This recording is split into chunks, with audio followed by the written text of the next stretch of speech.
বৃষ্টি সব মানুষেরই মন ভালো হইরা দেয় আল্লাহ যথেষ্ট। আর এই বৃষ্টির দিনে যদি কোথায় ঘুরতে যাওয়া যায় তাহলে তো আর তার কোনো কথাই হয় না। তো আজকে বাইক নিয়ে বাইরে হইলাম একটু ঘুরার লাগে, চিন্তা করলাম যে আসলে যেদিকে যাইতে পারি এই দিকেই তো বাইরে হইছে। আসলে বাইক নিয়ে দেখে কই যাওয়া যায়। তো আমরা একটু ছোটো মোটো রাস্তা দিয়ে আসলে গ্রামের ভিতরে দিয়ে যাইতেছিলাম এক জায়গার মধ্যে। ওইখানের মধ্যে সামনে একটা ব্রিজ দেখছি, ওইখানে হয়তো সময় বইয়ার সময় কাটাইমো আর একটু ফটো তুললাম দুই একটা। তো তার জন্য আসলে যাইলাম। আর এই জায়গাটা পড়ছে খদপুরের মধ্যে, খদপুরে একটু সামনে ভিতরে দিয়ে আইলে এই রাস্তাটা পাইবা আপনারা।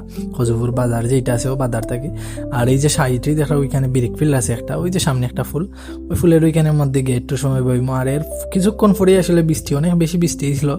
আর বৃষ্টিটা আসলে আমি ক্যামেরা বন্দি করতে পারছি না, আর এই কারণে আসলে আপনারা দেখাইতে পারছি না বৃষ্টিটা। কিন্তু তখন এর পরেই কিন্তু খুবই বৃষ্টি হয়েছিল। আর এই যে দেখরা অনেক সুন্দর ব্রিক ফিল্ড আছে। আর এইখানে কিছু ছবি তুলছি আমি, লাস্ট মুহূর্তে আপনারা ছবিগুলো এড হইরা তুমি দেখে নিবা। আর এই ভিডিওটা করছিল আসলে আমার ভাই আমার অজানা সত্ত্বে। আমি আসলে পরবর্তীতে দেখছি যে ও ভিডিও করছে এইটা। তো সবাই ভালো থাকবা, ছবিগুলো দেখে নিন। আসসালামু আলাইকুম।